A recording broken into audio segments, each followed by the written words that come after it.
Hi everyone, and welcome back to our YouTube channel. Today we're going to be discussing an introduction to somnipathy.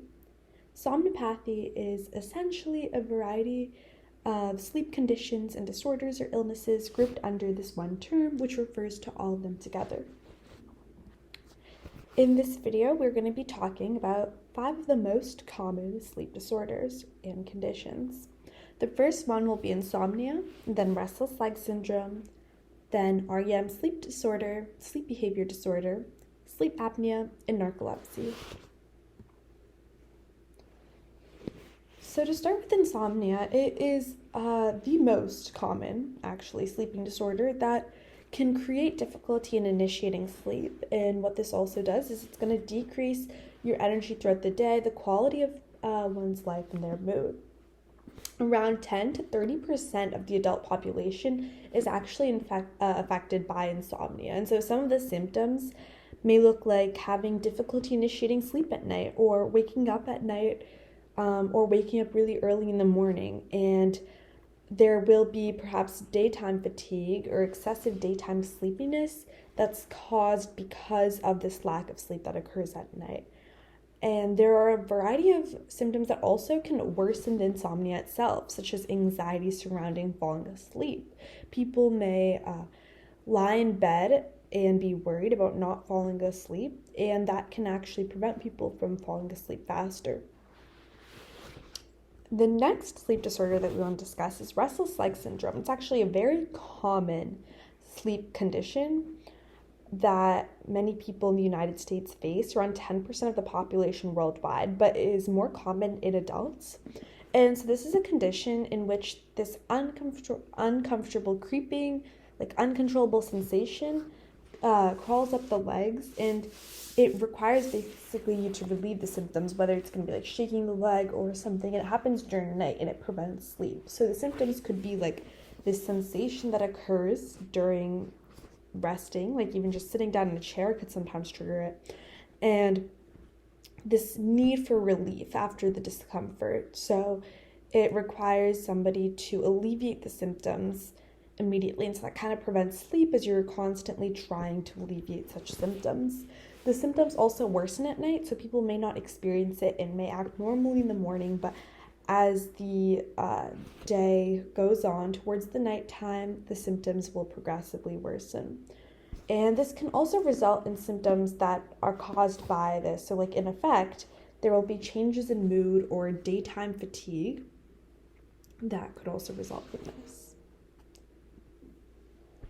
So the next disorder that we want to discuss is REM sleep behavior disorder. So REM sleep, as we have talked about in a previous video, is this part of your sleep that occurs, and it's characterized by rapid eye movement with paralysis or immobilization, so that you don't act out your dreams. But what actually ends up happening in REM sleep behavior disorder is it's a failed immobilization. And so this affects about 0.5 to 1% of the general population.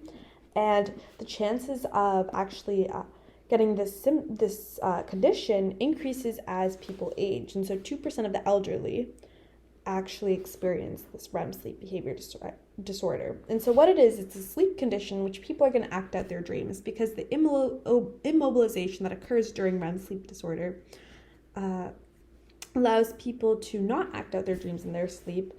And so the symptoms are going to be like movements during sleep, right, that mimic a dream, whether it's kicking, punching, or tossing and turning and moving around, while also maybe saying something. So noises like screaming, laughing, crying, and talking.